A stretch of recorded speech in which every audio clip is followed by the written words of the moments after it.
понеже оплакванията от храносмилателната система при хора с хипофункция на щитовидната жлеза оказват влияние върху свободният FT3,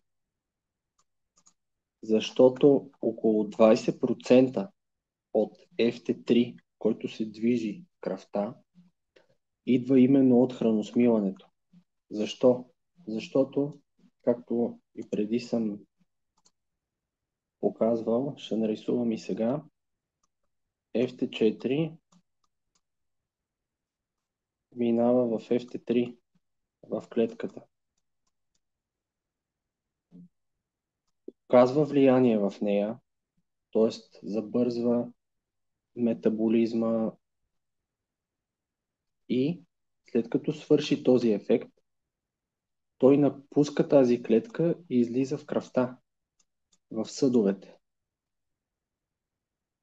Именно когато се изследва FT3 в лаборатория, когато на пациентът се вземе кръв, се изследва количеството в кръвта. И идеята е, че 20% от това количество в кръвта идва от храносмилането. Тоест храносмилането и органите към него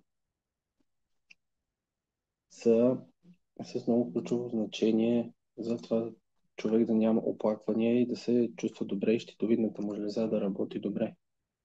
Според